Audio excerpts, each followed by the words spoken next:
Okay, to create your own potato peeler in Solidworks, start by opening the program and then go to New Part.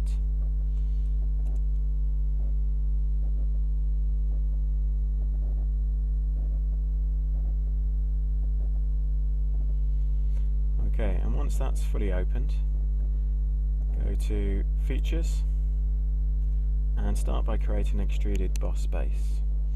So if we click on that and then choose a work plane, I'm going to use the top plane in this case. Should rotate the screen for us. I'm going to draw a rectangle on the screen using the rectangle tool, and then use the Smart Dimension tool to dimension the sides to 150 millimeters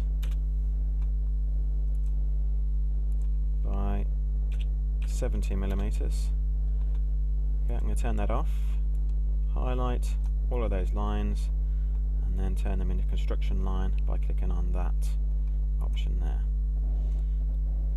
Okay, now that I've got that shape, I can then use various drawing tools such as the spline tool and the rectangle tool to get the various bits of the shape that I want. So let's start drawing that, and I'm going to start there. I'm going to try to use as few points as possible to create my shape.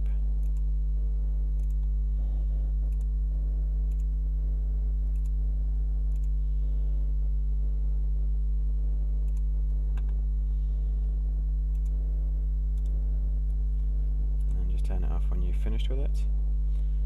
And I can trim various bits. I can get rid, if I use trim to closest, get rid of bits like that.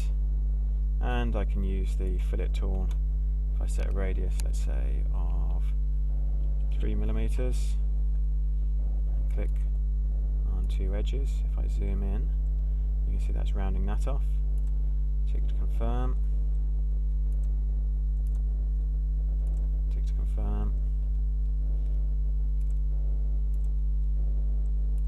And obviously you would adapt this and change the shape to suit your particular design. So I'm going to add a circular shape for where the blade's going to go. Just reposition that slightly. It's in the centre. And again, use the trim tool.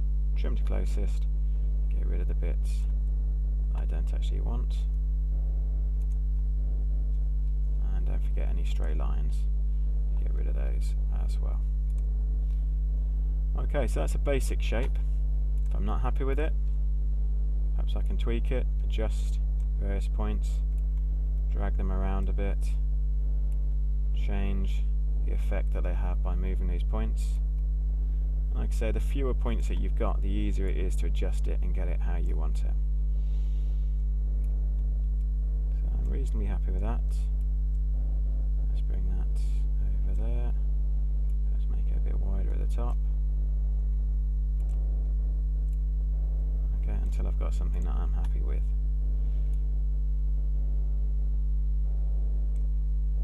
Like so. Okay, so to continue, choose the exit button, and we're going to give it some thickness, and we'll go initially for 20 millimeters. So just type that in and hit enter, and that gives me my basic shape there like that. Okay.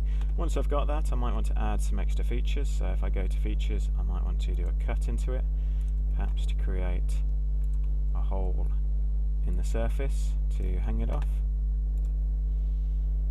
So exit, drag that all the way through, which it is at the moment, and confirm. And of course then I can do things like to fillet the shape. So I click on the fillet tool and then click on this surface. And let's just show full preview so we can see what's happening. Hopefully it will work. Now at the moment it's not showing it, that's just because my radius is too big. So let's start off small. I'm going to go for 1 millimeter initially. So that looks like it's happy with that. Let's go for 3 millimeters, which it will accept. And again I can tick to confirm. I'll apply that to that side. And I can do the same on this side. Again, you can see it previewing it. So it's happy. If I made that too big, for example 13, there's no preview, it won't accept it. I'd have to use a smaller figure. Okay, so that's looking pretty good. I'm quite happy with that. Once I've got that, I might want to add extra features to it. So on the side here, I might take a little section to act as a eye gouger. So let's go for a circle, which I'm just going to cut in half using the line tool. Again, trim bit that I don't want, and exit that. And I'm going to exit and extrude that out. And what I can do, because I want to actually make it thinner at the top, is I can click on this draft option, and that'll make it to more of a point there like that. So it's looking well, maybe perhaps a bit too much. Let's drag that down a tad.